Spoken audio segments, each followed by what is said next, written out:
Presiden Jokowi bertemu dengan Kanselir Jerman dan Presiden Prancis di sela-sela KTT G7 yang digelar di Jerman pada Senin waktu setempat.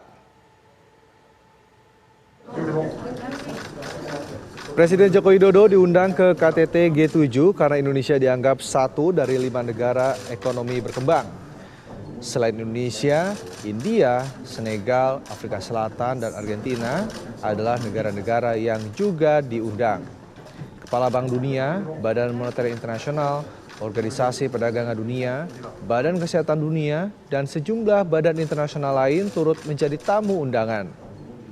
Para pemimpin G7 berencana mendiskusikan beragam isu dengan para tamunya, termasuk perubahan iklim, energi, kesehatan, dan pandemi COVID-19, ketersediaan pangan, serta kesetaraan gender. Isu invasi Rusia ke Ukraina juga tidak luput dalam agenda diskusi.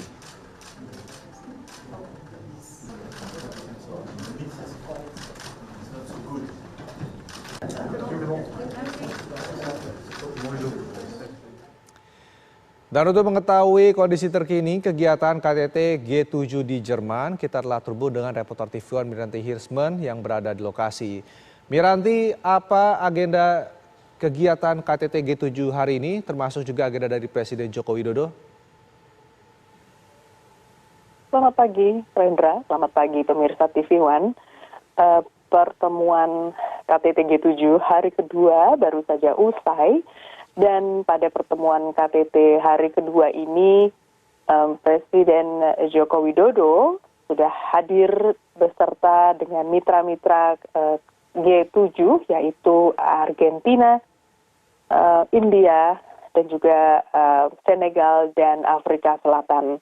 Dan dalam pertemuan ini, para anggota negara-negara G7 mengajak foto bersama dan kita bisa melihat bahwa Presiden Joko Widodo berdiri di baris paling depan dan diapit oleh Kanselir Jerman Olaf Scholz dan sebelahnya adalah Presiden Amerika Serikat Joe Biden.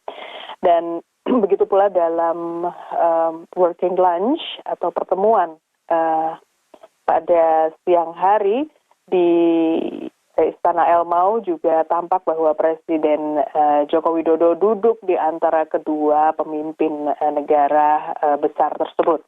Dan dalam pertemuan tersebut, Presiden Joko Widodo tidak lupa mengundang negara-negara tersebut untuk hadir dalam KTT G20 pada November mendatang. Dan tidak lupa sejumlah isu dibicarakan dalam pertemuan tersebut, diantaranya adalah perubahan iklim, juga mengenai ketahanan pangan dan pemulihan ekonomi pasca COVID-19. Dan setelah pertemuan multilateral, Presiden Joko Widodo juga mengadakan sejumlah pertemuan bilateral, yaitu dengan Jerman, Kanselir Olaf Scholz, untuk membicarakan ekonomi dan juga Ukraina. Begitu juga dengan Presiden Prancis Macron juga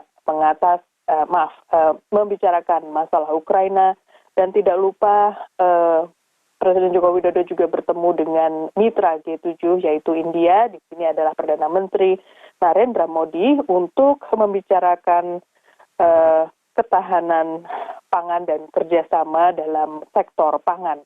Dan dalam hal ini Presiden Joko Widodo dan Perdana Menteri Modi sepakat kedua Menteri Perdagangan untuk segera bertemu dan membicarakan sektor pangan ini dan bagaimana solusi-solusi di masa mendatang untuk juga mencegah bencana kelaparan di berbagai negara di dunia. Baik, lalu untuk hari ketiga nanti, Miranti, apa saja yang dijadwalkan, yang akan dilakukan oleh Presiden Jokowi terutama? Ya, untuk pertemuan G7 bagi Presiden Jokowi dan rombongan, itu agendanya telah usai, sudah selesai, dan sekitar pukul 21 waktu setempat, Presiden Joko Widodo sudah meninggalkan Istana Elmau menuju kembali ke penginapan di kota München, tetapi dengan udara yang sangat buruk yang terjadi di daerah Garmisch-Partenkirchen ini, terpaksa presiden negara-negara yang tinggal di München ini kembali dengan menggunakan mobil atau jalan darat karena kembali dengan helikopter seperti pada pagi hari tidak memungkinkan karena sangat berbahaya karena kita ketahui di sini adalah pegunungan dan tentu saja pemerintah Jerman tentu tidak ingin mengambil risiko untuk menerbangkan helikopternya walaupun helikopter mereka sangat canggih tetapi dalam hal ini mereka mengadakan konvoi untuk presiden-presiden yang tinggal di München untuk kembali dengan selamat. Dan direncanakan pada tanggal 28 Juni, yaitu hari Selasa atau beberapa jam ke depan, rencananya Presiden Joko Widodo dan rombongan akan melanjutkan perjalanan ke Polandia untuk meneruskan perjalanan ke Ukraina, yaitu Kiev, untuk bertemu dengan Presiden Ukraina Zelensky dan membicarakan berbagai hal, termasuk juga mengenai pangan dan bagaimana mengatasi krisis yang saat ini tengah terjadi. Rendra.